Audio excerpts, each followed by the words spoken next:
အားလုံးပဲမင်္ဂလာပါသဘောဆောင်ဆို YouTube channel ကနေအားလုံးကိုပြန်လည်ကြိုဆိုလိုက်ပါတယ်။ကဲ၍အခုဗီဒီယိုကိုကြည့်နေတဲ့သူကစာဖတ်နေကြသူမဟုတ်ဘူး။နောက်တစ်ခါလူငယ်တယောက်လည်းဖြစ်တယ်။အမမဟုတ်စာဖတ်လက်စာမရှိတဲ့စာဖတ်ခြင်းမရှိတဲ့လူငယ်တယောက်ကိုဝေစာအုပ်တွေဖတ်ရင်ကောင်းလဲဆိုတာကိုညွှန်လေးဖို့စဉ်းစားနေတယ်ဆိုလို့ရှိရင်အခုဗီဒီယိုကိုကြည့်ဖြစ်အောင်ကြည့်ပါတော့။ဘာလို့လဲဆိုတော့မစ်ဆိုးကိုယ်တိုင်တကယ်အပြင်မှာစာအုပ်ဖတ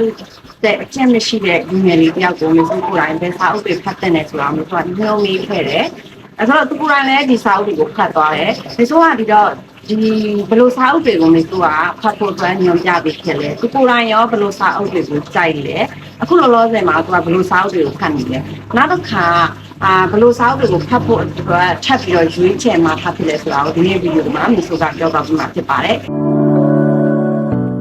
တဲ့ဆိုတော့သူ့ဘုံမီဆိုးကဘယ်လိုစာအုပ်တွေကိုဖတ်ဖို့အတွက်အရင်ညွှန်မိခဲ့လဲဆိုတော့ဗောနော်အဲတော့မီဆိုးစဉ်းစားတာဗောသူကစာအုပ်ကိုအရင်တော့ကာတွန်းတွေလောက်ပဲဖတ်ဖြစ်တယ်ဗောနော်ဖတ်ဖြစ်တယ်ဆိုတော့မီဆိုးကဒီလို essay လေးတွေကိုညွှန်မိဖြစ်ခဲ့ပါတယ်ဒီလို essay လေးဆိုတာခါတော့အခုမီဆိုးကကျိုင်းလုံးမှာလည်းရောက်တယ်သူကိုယ်တိုင်လည်းကျိုင်းလုံးမှာလည်းရှိနေရဆိုတော့ခါတော့ဒီကျိုင်းလုံးအကြောင်းကြီးထားတဲ့ဒီအတူအခါလေးတွေကိုမီဆိုးကသူ့ကိုဖတ်ဖို့ညွှန်မိခဲ့တယ်ဗောနောက်တစ်ခါဒီမောင်ထုံးသူရဲ့အစိမ်းရောင်နဲ့များဒါကြတော့လေလူငယ်တယောက်ရဲ့ဘဝတဏ္ဍာကိုညွန်ပြပေးတဲ့နေရာမှာအញ្ញံကိုအထောက်အကူပြုတဲ့စာအုပ်ဖြစ်တာကြောင့်လည်းဆိုတာဒီစာအုပ်ကိုညွန်ပေးခဲ့တာပါเนาะဒီစာအုပ်တွေဖတ်ဖြစ်လားမဖတ်ဖြစ်လားဆိုတာသူ့ကိုပဲ interview မှာသိမှာပါเนาะနောက်တစ်ခုကကြတော့ဒါဆီယမဂျူးရဲ့ချစ်သူကြီးတဲ့ကျမရဲ့ညရီဆိုတဲ့စာအုပ်ကိုဖတ်ခိုင်းဖြစ်ခဲ့တယ်နောက်တစ်ခါနာမည်ကြီ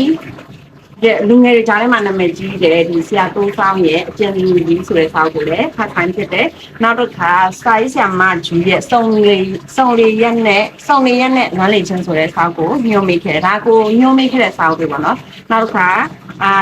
ခက်ရှင်းရဲ့စာရာရုပ်ကျွန်းဆိုတဲ့စာအုပ်ကျမစပယ်ဖြူရဲ့ရှိတုံးကခန်းကောင်ပွင့်နေဆိုတဲ့စာအုပ်ကျမနုရဲ့အင်းဝါရဲ့တထိတ်မဂ္ဂဇင်းဝတ္ထုရှင်များဆိုတဲ့စာအုပ်နောက်တစ်ခါကိုဆိုထိုက်ဖတိုရဲ့ကိုဖလန်မျိုးကိုနီးနဲ့ဒါရေးထုတ်ခဲ့ပြီဆိုတဲ့စာအုပ်ပါနော်ဒီစာအုပ်တွေကအရန်အကောင်းထဲမှာတော့မဟုတ်ဘူးပေါ့နော်ဒါပေမဲ့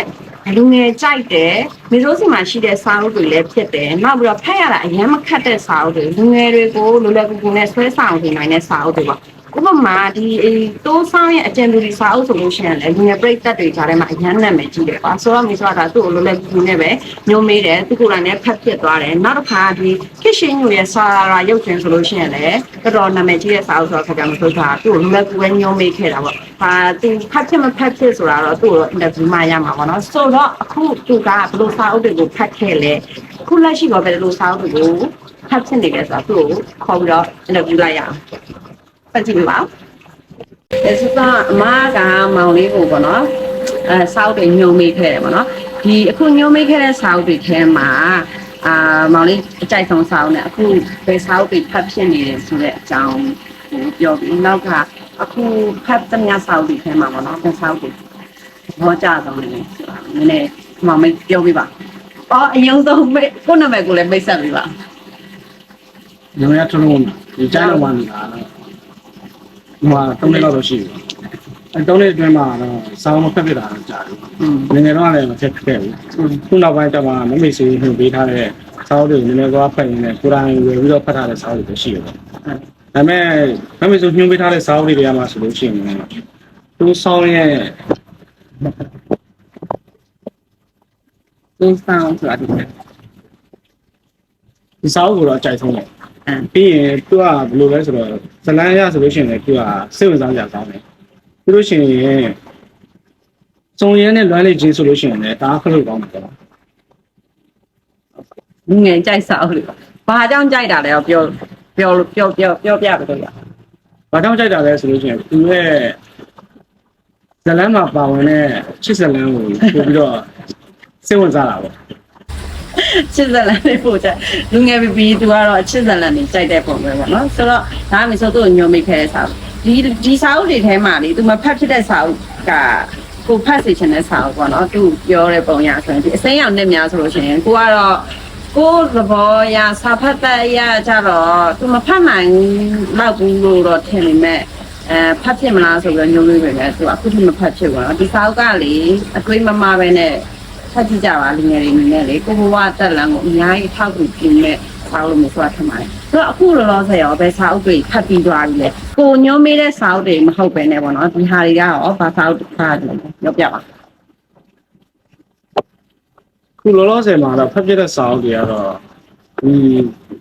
တိုင်းဆရာခက်စော်ရဲ့စာအုပ်တွေတော့ဖတ်ပြတယ်ပါဒီတခါ from Mandalay ရယ်တခါတော့ရန်ကုန်ရယ်ဖတ်ပြတယ်ပါ အဲ့လေအမညွှန်ထားပေးရပဲအမ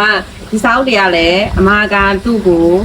ဒီစာအုပ်တွေဖတ်ပြီးသွားပြီစာအုပ်တွေဆက်ဖတ်ချင်တယ်ဆိုလို့ဒီစာအုပ်တွေကိုမျိုးဆိုတာညွှန်မေးတာပါနော်ညွှန်မေးရဲ့အထင်မှာဘယ်စာအုပ်တွေပါလဲဆိုတော့ဆရာခက်စော်ရဲ့ The Guides of Rangoon နောက်တော့ခါ The Guides from Mandalay ပါတယ်ဆရာတက္ကသိုလ်ဖုံးနိုင်ရဲ့ဒီတငယ်ချင်းလို့ပဲစိတ်ခေါ်မိခိုင်ဆိုတဲ့စာအုပ်ပါတယ်ဆရာမင်းလူရဲ့စာအုပ်လေးတွေပါတယ်ဆရာမင်းလူရဲ့စာအုပ်တွေထဲမှာခါကြတော့အော်ဆိုရင်ငက်ကလေးနောက်တော့ခါတငယ်ချင်းတယောက်အကြောင်းနောက်တော့ခါအမီမဖော်လို့သူအချက်ကတော့သူ့ကိုယ်သူမှာပေါ့အစာအုပ်တွေကိုရော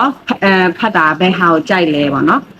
မေစောလည်းသူ့ဘာဖြစ်လို့ဒီစာအုပ်တွေဖတ်ဖို့ညှိုးမိလဲဆိုတာခါကြတော့အကောင်လုံးကလေအရန်ကိုဖတ်လို့ကောင်းတဲ့ခါကြတော့စာအုပ်ထုတ်တဲ့အချိန်တုန်းကအယောင်နံပါတ်1စရင်ဝင်ဖြစ်ခဲ့တဲ့စာအုပ်တွေတကယ်လည်းဖတ်လို့ကောင်းတယ်တစ်ထိုင်နဲ့ဖတ်လို့ပြီးသွားတဲ့စာအုပ်ဒီစာအုပ်တွေအားလုံးမေစုကိုယ်တိုင်လည်း review အများကြီးလုပ်ပြီးတယ်ပေါ့နော်နောက်တစ်ခါကျတော့မင်းလူကကျတော့လေလူငယ်အတိုက်စာရေးဆရာလည်းဖြစ်တယ်သူရဲ့စာရေးသားတွေကပေါ့ပါပြီးတော့တွက်လက်တယ်လူငယ်ကိုဆွဲဆောင်နိုင်တယ်ဆိုတော့ခါကျတော့သူဖတ်နိုင်လောက်မယ်ဆိုတော့ခါကျတော့သူ့ကိုဆွဲဆောင်နေမဲ့စာအုပ်တွေမျိုးဆိုညွှန်လိုက်တာဆိုတော့ဒီစာအုပ်ထဲမှာရောဘယ်စာအုပ်တွေကိုကြိုက်လဲဘယ်ဟာတွေကိုပို့ပြီးတော့သဘောကျလဲပေါ့ဘယ်ပြောပြပါဒီစာအုပ်ထဲမှာတော့အရင်ဆုံးဖတ်ပြတာကတော့ဒီအော်စတြေးလျကိုတော့ဖတ်ပြတယ်ပေါ့ပြီးတော့ဒီတခါတော့ရန်ကုန်နဲ့တခါ from Mandalay ကကျတော့တခါတော့ရန်ကုန်ဖတ်ပြီးတော့မှတခါ from Mandalay ကိုဖတ်ပြလိုက်ရတယ်ဒါပေမဲ့ဒီစာအုပ်နှုတ်ဆိုလို့ရှိရင်လည်းတော်တော်စိတ်ဝင်စားဖို့ကောင်းတယ်ပေါ့ဒါမှမဟုတ်ဖိုတိုရဲ့အကြောင်းတွေဆိုလို့ရှိရင်လည်းအရင်အကြောင်းတွေဆိုလို့ရှိရင်အဲ့လိုစိတ်ဝင်စားရကောင်းတော့တော်တော်လေးဖတ်ပြတယ်ပေါ့ဒီစာအုပ်နှုတ်ဆိုလို့ရှိရင်ဖတ်တာဘယ်လောက်ကြာသွားလဲဆိုလို့ရှိရင်တော့ကိုအနည်းဆုံးတော့9ရက်လောက်တော့ကြာသွားတယ်ပေါ့ဟုတ်ကဲ့တော့မစိုးပါဘူးဒါဘယ်လိုပဲဖြစ်စာဖတ်ခြင်းမရှိတဲ့လူငယ်တယောက်ကစပြီးတော့စာဖတ်တဲ့အချိန်မှာဒီလောက်ဖတ်နိုင်တယ်ဆိုတော့မစိုးဘူးအခုဒါဆိုရင်စုပါမနာအုပ်လောက်ရှိတယ်ဖတ်တာ1 2 3 4 5 6 8 9 12အုပ်လောက်တော့ရှိနော်12အုပ်လောက်တော့ရှိဆိုတော့အခုလေဒီစာအုပ်တွေသူဖတ်ပြီးသွားပြီနော်စာအုပ်တွေဖတ်ပြီးသွားတဲ့အချိန်မှာ तू ကစာ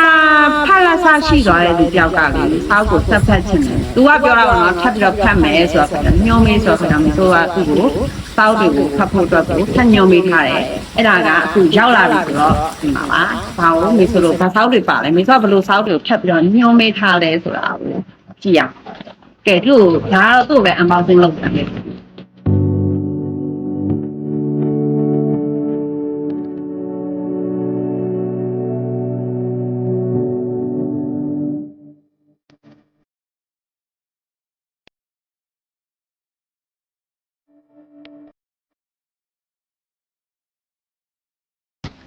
ဟုတ်ကဲ့တော့သူနေတာ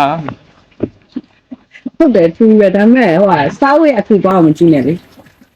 လောက်ဘာစာအုပ်တွေပါဘာစာအုပ်တွေတွားညင်းထားတယ်ဒီမမိုးအညာရဲ့ညီမလေးချစ်ကိုပို့ဝယ်ရတာစာအုပ်ပါတယ်ပေါ့နော်ပြီးရင်ဆမ်မတန်တဲ့ဒုက္ခမျိုးတော့ပါမယ်ပြီးလို့ရှိရင်ဆမ်မနုနုအင်းဝါရဲ့ပြုံးရလေကြောက်လို့ပါရဲလေကြောက်ခံလို့ပါဒီစာဟုတ်ပြီပြီးရင်ဆမ်ရတဲ့ဒေါ်လာဘောချုံမြပြပြတဲ့ပြရည်ဆက်ချုံမြပြရည်ဆက်ဆရာကြီးကူလေဆမ်မခင်ခင်တွေ့ရဲ့အမေရိကန်စာအုပ်လည်းပါတယ်ပေါ့အမေရိကန်ဆရာဦးလာဝင်းရဲ့ပါပလီလွန်နဲ့ဘင်းကိုစာအုပ်လည်းပါတယ်ပေါ့နော်ဒီဆရာကုလောလောဆိုတော့6ဆိုတော့ဆက်ပြီးတော့ညှိုးထားပြီးတယ်ဆိုတော့စာအုပ်ချင်တွေကိုကြည့်ရတာဘယ်လိုလဲဖတ်နိုင်တော့တယ်ဘယ်လိုခံစားစာအုပ်ချင်တွေကြည့်လိုက်တာတော့အချိန်ယူပြီးတော့နည်းနည်းလေးတော့ဖတ်ရမယ်ပို့ဆောင်နေဆို channel ကိုကြည့်နေတဲ့သူတွေကိုလည်းစကားတစ်ခုလောက်ပြောလို့ဒီမျိုးဆိုညှိုးဝေးထားတဲ့စာအုပ်တွေဆိုလို့ရှိရင်လည်းတော်တော်များများဖတ်လို့ကောင်းတယ်ပေါ့နော်ဒါပေမဲ့နောက်ပိုင်းကျလို့ရှိရင်တော့ဒီစာအုပ်တွေဖတ်ပြီးသွားလို့ရှိရင်လည်းနောက်ထပ်ဖတ်ဖို့စာအုပ်တွေကိုလည်းအမေဆိုကြည့်ရမယ်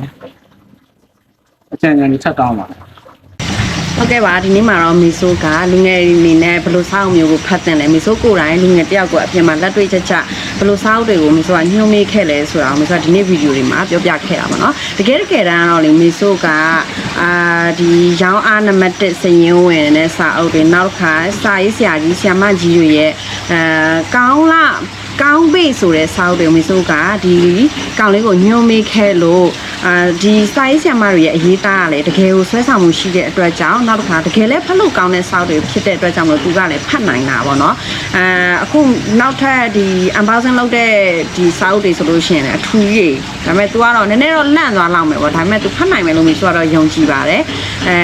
ဆိုတော့ဒီနေ့ဗီဒီယိုကိုကြည့်ပြီးတဲ့သူတွေအနေနဲ့လည်းအခုမေဆိုညွှန်းမေးခဲ့တဲ့စာအုပ်တွေကိုဖတ်ပြီးပြီလားပေါ့နော်ဖတ်ပြီးပြီဆိုလို့ရှိရင်လည်းဒီဘယ်စာအုပ်တွေကိုကြိုက်လဲနောက်တစ်ခါကိုရိုင်းရောလူငယ်တယောက်ကိုလက်တွေ့ကြကြစာအုပ်တွေဖတ်ဖို့အတွက်ညွှန်းမေးမယ်ဆိုလို့ရှိရင်ဘယ်လိုစာအုပ်တွေကိုညွှန်းမေးချင်လဲဆိုတာကိုမေဆို comment မှာပြောပြပေးခင်နိုင်ပါတယ်ဒီနေ့ဗီဒီယိုကိုကြည့်ပေးခဲ့တဲ့အတွက်အားလုံးကိုကျေးဇူးတင်ပါတယ်နောက်ထပ်ဗီဒီယိုတွေမှာပြန်တွေ့ပါမယ်တတား